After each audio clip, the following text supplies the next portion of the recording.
Good morning sir. Sir आपके life insurance adviser का assistant messenger mister दूत हाजिर है। अरे कैसे आ गए भाई? हाँ, मोबाइल से। पिछली बार ऐसे ही चले गए थे, सिर्फ क्रिकेट और इंश्योरेंस का ज्ञान दे करके। बताया नहीं मुझे इंश्योरेंस कितना होना चाहिए मेरा। सर अब मैं आ गया हूं ना, नो टेंशन। आपका इंश्योरेंस कितना होना चाहिए उसको निकालने के दो तरीके हैं। एक है इनकम रिप्लेसमेंट मेथड, जिसे हम कहते हैं ह्यूमन लाइफ वैल्यू, और एक है एक्सपेंस रिप्लेसमेंट मेथड।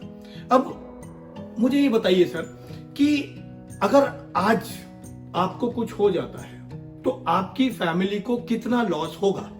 कितना लॉस होता है? सर आपकी जो भी ईयरली इनकम है उस पे आप एवरी ईयर की ग्रोथ ऐड करते जाइए, और जितने साल आप काम करने वाले हो, मतलब आपकी रिटायरमेंट एज तक, उतने साल की आपकी इनकम और उसकी प्रेजेंट वैल्यू, वो हो गई आपकी ह्यूमन लाइफ वैल्यू। थोड़ा सा कॉम्प्लेक्स है ना?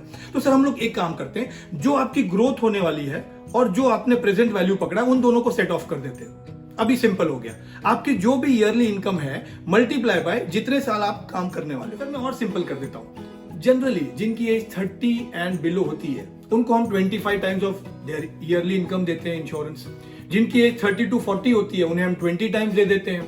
जिन्हें हम 40 to 50 के बीच में होते हैं उन्हें हम 15 times of yearly income propose कर देते हैं, और जिनकी उम्र 50 एंड अबाव होती है उन्हें 10 times of their yearly income देते हैं। तो सर अब आपका इंश्योरेंस निकालना है तो आपकी इनकम कितनी है? ये कैसा बेहुदा सवाल है? आपको आपके बॉस ने बताया नहीं कि किसी भी मर्द को उसकी इनकम नहीं पूछी जाती है और किसी औरत को उसकी एज नहीं पूछी जाती है? सर बताया था ना, लेकिन मैं कम समझता हूं, दूत हूं ना सर, और मुंहफट भी हूं सर। लेकिन उन्होंने एक चिंता भी बताई थी। उनकी चिंता ये थी कि जब कोई बंदा डॉक्टर के पास जाते हैं तो डॉक्टर के पास जाकर के हम उन्हें अपनी सारी प्रॉब्लम बता देते हैं। जब हम सीए लॉयर के पास जाते हैं तो उन्हें भी हम अपनी सारी फाइनेंशियल प्रॉब्लम बता देते हैं। तो जब हम इंश्योरेंस कंसल्टेंट के पास जाते हैं तो अपनी इनकम क्यों छुपाते हैं सर? अगर हम अपनी इनकम नहीं बताएंगे तो इंश्योरेंस एजेंट जो है वो ह्यूमन लाइफ वैल्यू कैसे निकालेगा सर? चलिए जाने दीजिए सर, कोई बात नहीं।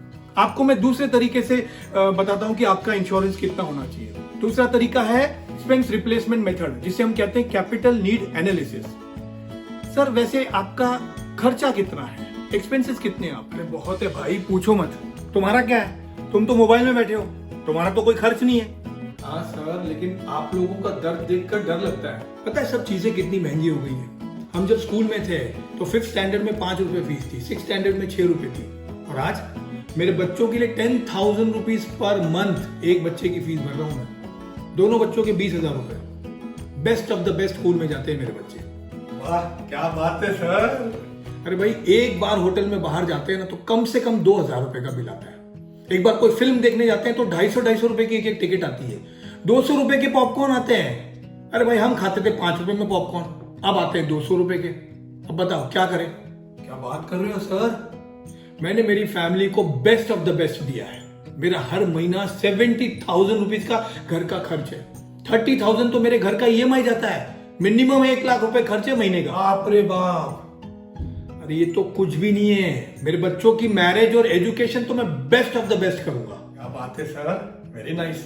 तो भी सर कितना खर्चा हो जाएगा? कम से कम दोनों बच्चों के लिए 1-1 करोड़ रुपए का खर्च होगा, कम से कम। खैर जाने दो यार, तुम ये बताओ मेरा इंश्योरेंस कितना होना चाहिए? एक बार पहले सिफारिश कर देते ना सर मेरी, प्लीज। हाँ सिफारिश कर देता हूँ यार। दोस्तों अगर आपको ये वीडियो अच्छा लगा हो तो इस चैनल को सब्सक्राइब कर दें, और राइट में एक बेल बटन है उसे जरूर प्रेस कीजिए ताकि नेक्स्ट वीडियो जब भी आए आपको नोटिफाई हो जाए। ये कैपिटल नीड एनालिसिस के हिसाब से आपका इंश्योरेंस एक ऐसी अमाउंट का होना चाहिए कि कल को अगर आपको कुछ हो तो आपकी फैमिली को एक ऐसा कैपिटल मिलना चाहिए कि जिस कैपिटल से सबसे पहले वो आपके लोन्स चुका दे। बैलेंस पैसों में से कुछ पैसों को वो सेविंग करें ताकि आपका जो सपना है आपके बच्चों का बेस्ट में बेस्ट एजुकेशन और मैरिज का, वो पूरा हो सके। और बाकी का जो बैलेंस पैसा है उस पैसों के इंटरेस्ट से आपको आपका जो मंथली एक्सपेंसेस है वो चलना चाहिए। एग्जाम्पल, अगर आपको कुछ होता है तो आपकी फैमिली को एक ऐसी अमाउंट मिलनी चाहिए कि जिस अमाउंट से सबसे पहले आपका जो हाउसिंग लोन है 30 लाख रुपीस का, वो हाउसिंग लोन चुका देंगे। उसके बाद में आपका जो मंथली एक्सपेंस है 70,000 मल्टीप्लाई बाय 12 8,40,000 का जो एक्सपेंस है उसके सामने आपको कम से कम 10 लाख रुपए की इनकम जनरेट करनी पड़ेगी, ताकि आप टैक्सेशन के बाद में 8.5 लाख रुपए बचे आपकी फैमिली के लिए। तो उस 10 लाख को जनरेट करने के लिए 2 करोड़ रुपए बैंक में रखने होंगे, ताकि एट द रेट ऑफ 5% आपकी फैमिली को 10 लाख रुपए मिलेंगे। तो हमें एक 2 करोड़ की और जरूरत है। प्लस आपने जो सपना देखा था आपके बच्चों का एजुकेशन और मैरिज, 2 करोड़ रुपए आपको उसके लिए लगने वाले, लेकिन उसकी प्रेजेंट वैल्यू लगभग 1 करोड़ रुपया है, तो वो भी आपको 1 करोड़ लगेगा। तो इन टोटलिटी आपको लगेगा 30 लाख, 2 करोड़ एंड 1 करोड़। तो लगभग सर आपको 3.3 करोड़ के इंश्योरेंस की जरूरत है मिनिमम। तो मुझे कौन सा प्लान लेने चाहिए जिससे मेरा इंश्योरेंस भी पूरा हो और मेरे लॉन्ग टर्म गोल्स भी पूरे हो?